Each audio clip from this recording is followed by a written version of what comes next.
नमस्कार, देवभूमि समाचार में आप सभी का स्वागत है। मैं हूं आपके साथ प्रज्ञा मिश्रा। बुलेटिन की शुरुआत करेंगे बड़ी और अहम खबर के साथ। तो सबसे पहले बात कर लेते हैं, खबर देहरादून से है, जहां जनपद में त्रिस्तरीय पंचायत चुनाव के पहले राउंड में सितारगंज, खटीमा, गदरपुर तहसील में चुनाव हो रहा है। आपको बता दें, जहां ग्रामीण क्षेत्र के मतदाताओं ने अपने अपने प्रतिनिधि चुनने को लेकर खासा उत्साह दिखाया।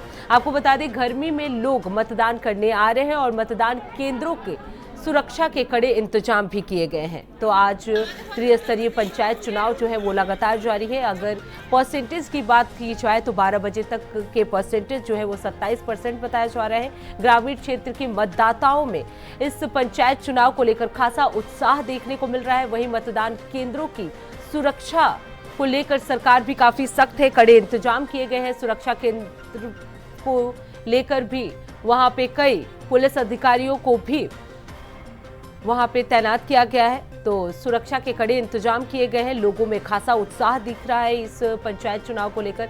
ग्रामीण क्षेत्र में ये उत्साह जो है वो देखने को मिल रहा है। आपको बता दें, पंचायत चुनाव जो है आज कई जिलों में जारी है। गर्मी होने के बावजूद भी लोग जो है वो लगातार मतदान करने के लिए मतदान केंद्रों पर पहुंच रहे हैं। प्रतिनिधि चुनने को लेकर लोगों में खासा उत्साह जो है वो देखने को मिल रहा है। ग्रामीण बुजुर्ग भी जो है खासा उत्साह के साथ मतदान केंद्र पर पहुंच रहे हैं। त्रिस्तरीय पंचायत चुनाव जो है वो लगातार जारी है। ग्रामीण क्षेत्र के मतदाताओं में इस मतदान को लेकर खासा उत्साह जो है वो देखने को मिल रहा है। मतदान केंद्रों के सुरक्षा के कड़े इंतजाम किए गए हैं। तो आपको बता दें, पूरे उत्तराखंड में त्रिस्तरीय पंचायत चुनाव जो है वो लगातार जारी है। आज पहले चरण का मतदान है और इस मतदान को लेकर लोगों में खासा उत्साह जो है वो देखने को मिल रहा है। गर्मी के बावजूद भी जो मतदाता है वो मतदान केंद्र पर पहुंच रहे हैं। बुजुर्गों में भी इसे लेकर खासा उत्साह जो है वो देखने को मिल रहा है। वहीं इस खबर पर ज्यादा जानकारी देने के लिए हमारे साथ हितेश त्यागी जुड़ चुके हैं। हितेश, किस तरह का माहौल अब है, क्योंकि पहले चरण का मतदान जो है वो सुबह से ही शुरू था, 12 बजे तक के परसेंटेज भी आ गए।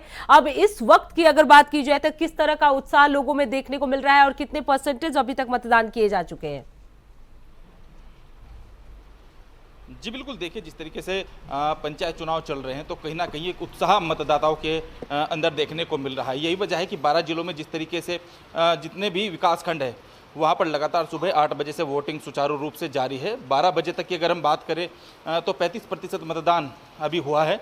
लिहाजा इसके महिलाओं में और युवाओं में जो जागरूकता देखी जा रही है वो वास्तव में बताने लायक है, क्योंकि जिस तरीके से युवा प्रत्याशी देखने को मिले हैं तो वहीं महिलाओं में भी युवा प्रत्याशी देखने को मिल रही है। यही वजह है कि जो आम जनता है, जिस तरीके से पीढ़ी दर पीढ़ी बढ़ रही हैं, चीज़ें बढ़ रही हैं और शिक्षा का एक जो वातावरण है उसे देखते हुए युवाओं ने भागीदारी बढ़ाई है। उन्होंने कहा है कि इस बार युवाओं की सरकार होनी चाहिए।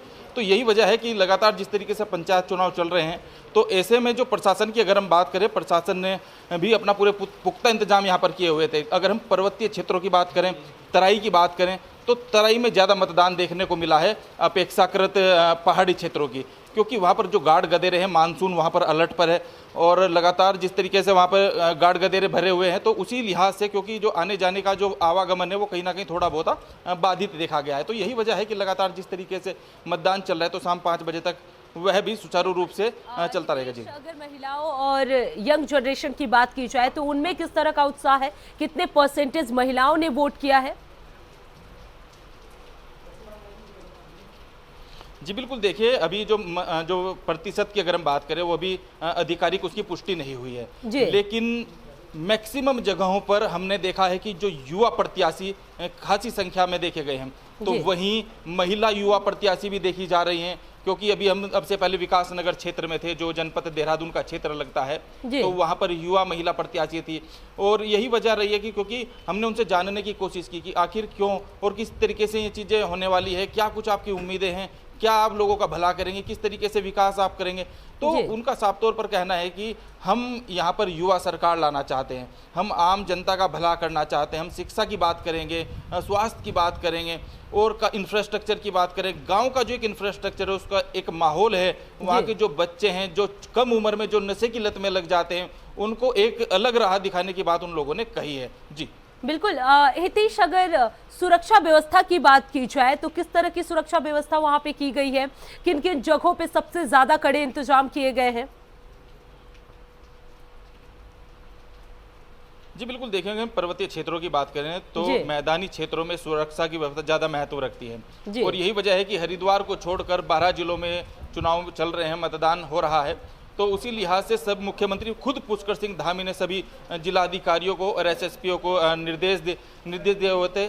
जी उनको साफ तौर पर यह कहा गया था कि किसी भी प्रकार की कोई भी कोताही ना बरती जाए। उसी लिहाज से पीएससी की जो अतिरिक्त कंपनी है वो वहां पर तैनात कर दी गई है। विकास नगर में भी खासा संख्या वहां पर अर्धसैनिक बलों का देखने को मिला था। जी बिल्कुल हितेश, क्योंकि सितारगंज, खटीमा, गदरपुर और तहसील में इस चुनाव जो है वो चल रहे हैं, इसमें सबसे ज्यादा अगर लोगों की परसेंटेज देखी जाए तो किस इलाके में सबसे ज्यादा देखने को मिली?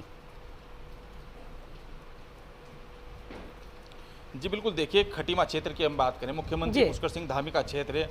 जी और सितारगंज की हम बात करें तो वहाँ पर सौरभ का वो क्षेत्र आता है। सौरभ बहुगुणा फिलहाल जो सरकार में कैबिनेट मंत्री है, तो लिहाजा इसके वहाँ का जो मतदान प्रतिशत है, क्योंकि आधिकारिक पुष्टि भी नहीं हुई है, लेकिन जो हमारे सूत्र, जो हमारे चीज़ें हैं, उन्होंने हमें साफ तौर पर यह बताया कि खटीमा का जो मतदान प्रतिशत है वो ज़्यादा है। जी तो वहाँ पर जो महिलाओं की जो संख्या वह ज़्यादा बताई गई है।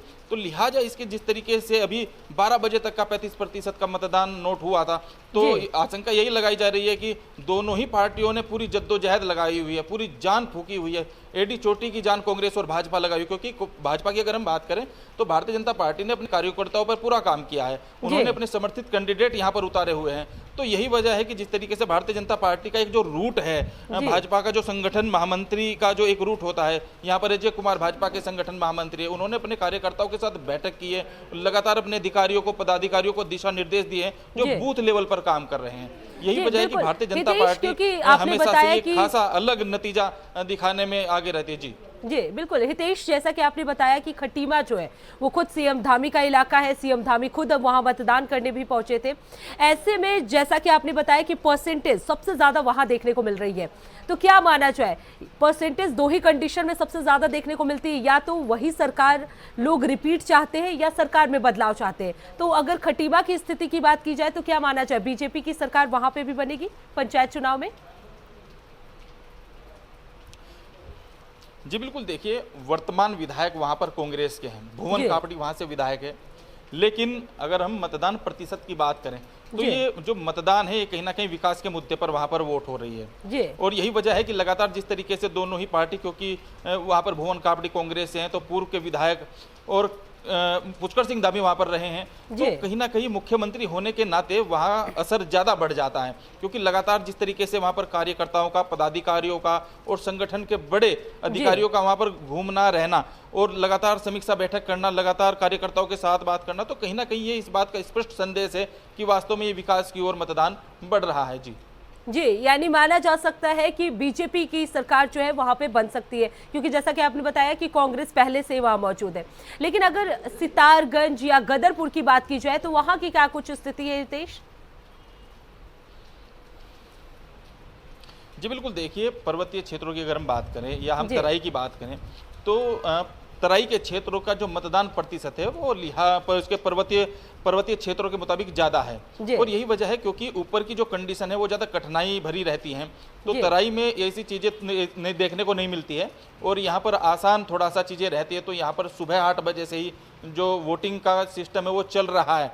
जो मतदान कर रहे हैं, युवा सबसे ज़्यादा मतदान यहाँ पर कर रहे हैं, यही बताने वाली चीज़ें हैं। जी हितेश, क्योंकि गर्मी का भी सितम देखने को मिल रहा है, ऐसे में अगर बात की जाए पर्वतीय क्षेत्रों में, जैसा कि आपने बताया कि वहां का कंडीशन ऐसा है कि काफी जगह पे सेंसिटिव एरिया है, लोग नहीं पहुंच पा रहे, लेकिन अगर नॉर्मल एरिया की बात की जाए तो गर्मी के बावजूद भी क्या लोग वहां पे पहुंच रहे हैं? जी बिल्कुल, देखिए मैंने आपको पहले भी बताया है, क्योंकि एक उत्साह मतदाता के अंदर देखने को मिल रहा है। क्योंकि मानसून का सीजन है, रेड अलर्ट जारी है तो कहीं पर ऑरेंज अलर्ट जारी है, लिहाजा इसके मतदाता अपने घरों से निकल रहे हैं, वोट कर रहे हैं। वो वोट किस मुद्दे पर कर रही है तो मतदाता को ही पता है। लिहाजा इसके विकास को लेकर अगर हम आशंका जताई जा रही है कि वास्तव में जो वोट पड़ रही है ये वास्तव में विकास को लेकर पड़ रही है, क्योंकि अगर हम गदरपुर की बात करें, नैनीताल की बात करें, काफ़ी ऐसी जगह है जहाँ पर अभी जो मतदान है वो चल रहा है। तो शाम के 5 बजे तक स्थिति साफ होगी कि किस तरह की चीज़ें अभी सामने आएंगी। जी जी, बहुत बहुत धन्यवाद हितेश इस खबर पे विस्तार से जानकारी देने के लिए। अब रुक करते हैं अगली खबर की। खबर देहरादून से है, जहां मुख्यमंत्री पुष्कर सिंह धामी ने आज अपने गृह क्षेत्र खटीवा पहुंचकर नगला तराई स्थित राजकीय प्राथमिक विद्यालय के पोलिंग बूथ पर अपना मतदान किया। मतदान के बाद मुख्यमंत्री ने प्रदेश की जनता से भी अपील की। कहा कि त्रिस्तरीय पंचायत चुनाव में ज्यादा से ज्यादा संख्या में भाग लें और लोकतंत्र को मजबूत बनाने में योगदान दें। आपको बता दें, इस दौरान उनकी मां भी उनके साथ वहां पहुंची और उन्होंने भी मतदान किया। इस दौरान धामी सरकार ने कहा कि मतदान एक पर्व है जिसे पूरे परिवार के साथ मनाना चाहिए। उनका ये कदम लोकतंत्र के प्रति आस्था और पारिवारिक संस्कारों का सुंदर संगम बना है। उन्होंने आगे ये भी कहा कि हर वोट लोकतंत्र की नींव को मजबूत करता है, इसलिए सभी लोगों को अपने मताधिकार का प्रयोग जरूर करना चाहिए। हमारी अंतिम इकाइयाँ जो ग्राम सभाएँ हैं, उन ग्राम सभाओं को मजबूत करने के लिए, उनके विकास में अपना योगदान सुनिश्चित करने के लिए, समाज के अंतिम छोर में खड़े हुए व्यक्ति तक केंद्र और राज्य की योजनाएं पहुँचे, विकास की योजनाएं पहुँचे। इसलिए त्रिस्तरीय पंचायत चुनाव को चुनने का ये लोकतंत्र का पर्व है। मैं सभी से अपील करता हूँ कि सभी बड़ी संख्या में आकर मतदान करें और लोकतंत्र को मजबूत करें। अब रुक करते हैं अगली खबर की। खबर हरिद्वार से है, जहां हरिद्वार में संपन्न हुआ कांवड़ मेला महिला स्वयं सहायता समूहों के लिए फायदेमंद का सौदा साबित हो रहा है। आपको बता दें, कांवड़ मेले में 18 स्वयं सहायता समूहों ने 59 स्टॉल लगाए थे, जिनमें से महिलाओं के उत्पादों की खूब बिक्री हुई। आपको बता दें, 11 दिन की अवधि में स्वयं सहायता समूहों को 40 लाख रुपए की आमदनी हुई। महिलाओं के उत्पादों की अच्छी बिक्री होने से स्वयं सहायता समूहों से जुड़ी महिलाएं और अधिकारी भी काफी संतुष्ट नजर आए। आपको बता दें, सीओडो ने बताया कि कांवड़ मेले और कांवड़ मार्ग पर स्टॉल स्थान चिन्हित कर लगाए गए थे, ताकि ज्यादा से ज्यादा लोग स्टॉल पर पहुंचकर जरूरी सामानों को खरीद सके।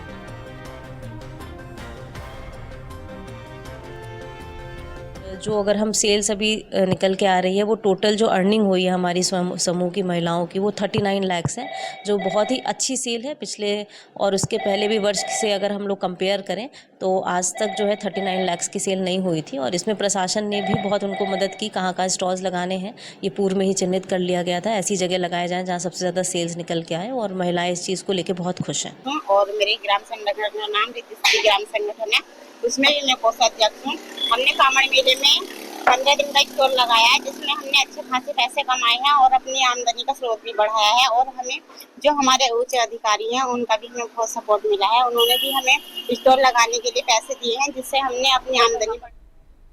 अब रुक करते अगली खबर की। खबर पौड़ी से है, जहां त्रिस्तरीय पंचायत सामान्य निर्वाचन 2025 के तहत जनपद पौड़ी में प्रथम चरण का मतदान आज यानी गुरुवार को शांतिपूर्ण तरीके से शुरू हो गया है। आपको बता दें, सुबह से ही मतदान केंद्रों में मतदाताओं की लंबी कतारें देखने को मिल रही है। लोकतंत्र के इस पर्व में भागीदारी निभाने को लेकर ग्रामीण क्षेत्रों में भारी उत्साह देखने को मिल रहा है। आपको बता दें, जानकारी के अनुसार जनपद पौड़ी के 8 विकास खंडों पाबौ, सुरखू, रिखंडी खाल, नैनी डांडा, थलीसैंण, एकेश्वर, कोखड़ा और बीरो खाल में आज मतदान प्रक्रिया जो है वो चल रही है। मतदान को शांतिपूर्ण और निष्पक्ष ढंग से संपन्न कराने के लिए जिला प्रशासन और पुलिस प्रशासन की ओर से व्यापक सुरक्षा व्यवस्था की गई है। वहीं मतदान देने आए महिलाओं और युवाओं ने बताया कि उन्होंने क्षेत्र के विकास को लेकर मतदान किया है। मेरा नाम सुमंगना रावत है, ग्राम वार्ड खिरसू से हूँ मैं। हमारा बूथ प्राइमरी स्कूल में है। हमने अपना मतदान का प्रयोग किया, जो कि विकास के कार्य में सक्षम रहेगा।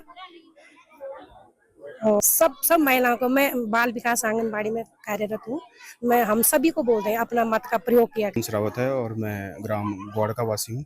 हमने विकास को लेकर वोट किया है, और जैसे कि खिरसू हमारा पर्यटन स्थल है और पर्यटन के क्षेत्र में खिरसू और आगे जाए और अच्छा हो और लोगों को यहाँ रोजगार मिले और टूरिस्ट बढ़े, हमने ये सोच के, और स्वास्थ्य सुविधाएं और शिक्षा सब कुछ और अच्छा हो और बेहतर हो, तो इसके प्रति हमने वोट किया। व्यवस्थाएं यहाँ पे की हैं और पूरे जनपद में आज 8 ब्लॉक्स में निर्वाचन संपन्न किया जा रहा है और सभी जगहों पे शांतिपूर्ण तरीके से मतदान किया जा रहा है। और अभी हम लोग यहाँ ग्वाड़ बूथ पे आए हैं खिरसू के, और यहाँ भी काफ़ी लोग अपना मत का प्रयोग करने के लिए आए हुए हैं और सभी जगहों पे शांतिपूर्ण तरीके से मतदान।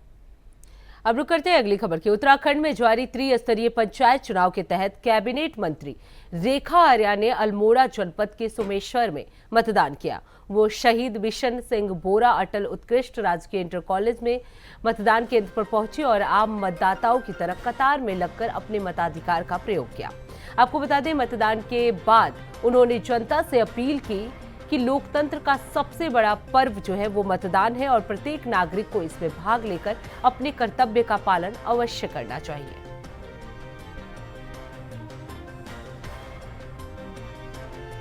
मतदान हुआ है, मैंने भी अपना मतदान किया है, अपना कर्तव्य अपना दायित्व का आज निर्वहन किया है।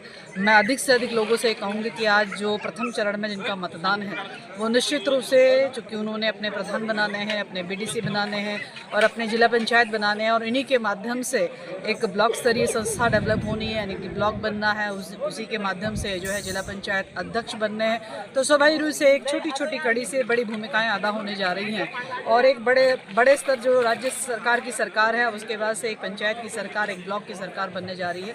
तो मैं बहुत शुभकामनाएं देती हूं जो प्रत्याशी उम्मीदवार आज जो इस चुनावी मैदान में उतरते हुए इस लोकतंत्र के उत्सव को मना रहे हैं। मैं अधिक से अधिक अपील करूंगी लोगों से कि वो इस उत्सव को जो है अपना मतदान करते हुए उसको भव्य और दिव्य बनाएं, ताकि जो है लोकतंत्र का जो ये महोत्सव है ये निश्चित रूप से तभी फलार्थ होगा जब हम मतदान में मत प्रकट करते हुए एक सही व्यक्ति को अपने, चाहे वो ब्लॉक स्तर पर पहुंचाने का काम करे, चाहे जिला स्तर पर पहुंचाने का काम करे, चाहे ग्राम प्रधान बनाने का काम करे, क्योंकि उसी के आगे जो है हमारे विकास कार्य के रास्ते प्रशस्त होंगे। अब रुक करते हैं अगली खबर की। खबर राज्य के जनपद में प्रथम चरण में ज्योतिर्मठ, देवाल, थराली और नारायण बगड़ विकास खंडों में चुनाव आयोजित किए गए। इस दौरान 9 जिला पंचायत सदस्य, 91 क्षेत्र पंचायत सदस्य पदों के लिए मतदान किया गया। आपको बता दें, वही जिले में चुनाव के लिए कुल 1,04,000 मतदाता जो है वो वोट देंगे। इस दौरान पोलिंग बूथ पर अधिक संख्या देखी जा रही है, वहीं अधिक भीड़ को देखते हुए लोगों में भी उत्साह नजर आ रहा है।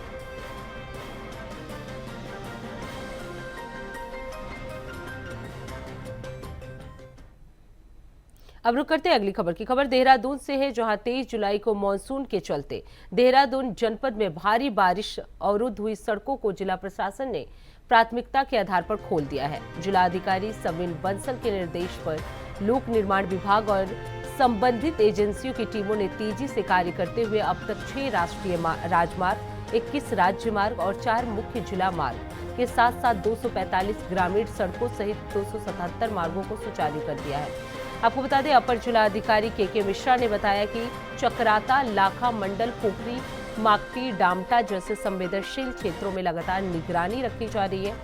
यहाँ 24 घंटे जेसीबी मशीनें तैनात की गई है ताकि मलबा आने की स्थिति में तुरंत कार्रवाई हो सके।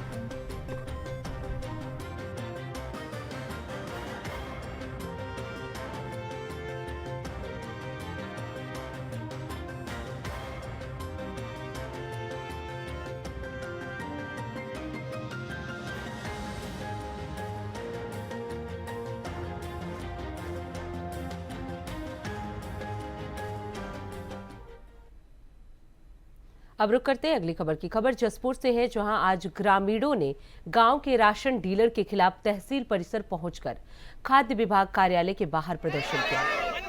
आपको बता दें, राशन डीलर के खिलाफ कार्रवाई की मांग की गई। वहीं ग्रामीणों का आरोप है कि मेघावाला गांव में सुधीर कुमार राशन डीलर है, ग्रामीणों को परेशान कर उसने सोच बना लिखी है। आपको बता दें, पंचायत चुनाव का माहौल बिगाड़ना चाह रहा है और आम जनता को परेशान करना चाहता है। इनकी दुकान से 3 गांव लगते हैं, भगवंतपुर, निवार मंडी और मेघावाला। तीनों गांव का राशन मेघावाला से बांटा जाता है। ग्रामीणों की मांग है कि राशन मेघावाला को ही यहां से हटा दिया जाए या किसी और दुकान में उसे दे दी जाए ये जिम्मेदारी। इसी कारण से गांव के लोगों को परेशान करने के लिए दूसरे गांव में राशन दे रहा है।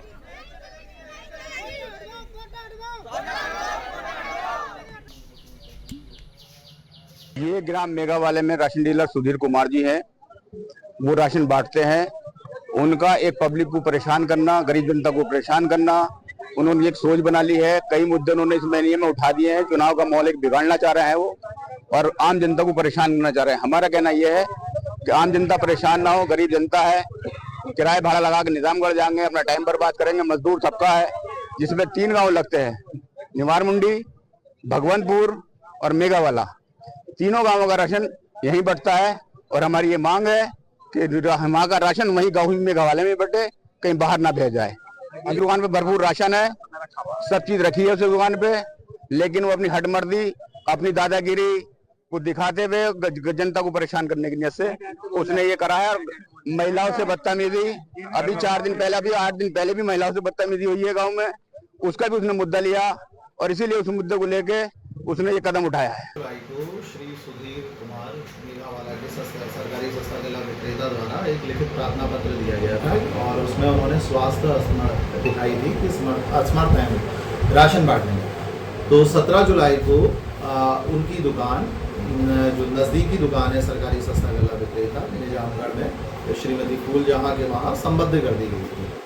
आज यह प्रकरण सामने आया कि लोग आक्रोशित हैं कि निजामगढ़ से उन्हें राशन प्राप्त होने में दिक्कत का सामना करना पड़ रहा है। तो सभी लोग आज यहाँ आए थे और उन्होंने अपनी बात कही और एक ज्ञापन मुझे दिया है। उसके बाद ये समस्या का समाधान करवा दिया गया है कि जो फूलजहां हैं श्रीमती, वे निजामगढ़ वाली जो डीलर है हमारी, वे मेघावाला में ही एक निर्धारित स्थान पर जो है राशन बांटेंगी, जिससे ये समस्या का समाधान हो गया। देखो, ऐसा होता है कि जब तक कोई व्यक्ति अपना स्वतः इस्तीफा नहीं देता या उसका निधन नहीं होता है, तब तक उसको विक्रेता को हटाया नहीं जा सकता है। इसके बाद जब ग्राम सभा की जो है सरकार चुन ली जाएगी, उसके बाद सभी ग्रामीण लोग यदि ग्राम सभा में खुली बैठक में प्रस्ताव प्रस्तुत करेंगे, तो उसके बाद आगे की प्रक्रिया का तब देखा। अब रुक करते हैं अगली खबर की। खबर डोईवाला से है, जहां त्रिस्तरीय पंचायत चुनाव का प्रचार जो है वो तेज हो गया है। आपको बता दें, त्रिस्तरीय पंचायत चुनाव के प्रत्याशियों ने अपने अपने दावे किए हैं। कहा है कि जीतकर गांव का विकास करेंगे। वहीं महिलाओं की भागीदारी ज्यादा देखी जा रही है। जैसे कि मेरा सादर प्रणाम, मेरा नाम दीक्षा भट्ट है। मैं बरकोट ग्राम सभा से प्रधान पद प्रत्याशी हूँ। जैसा कि मेरा विजन है, मेरा प्रयास क्षेत्र का विकास, मेरा प्रयास रहेगा कि मैं गांव की सभी समस्याओं का समाधान करने का पूरा प्रयास रहेगा।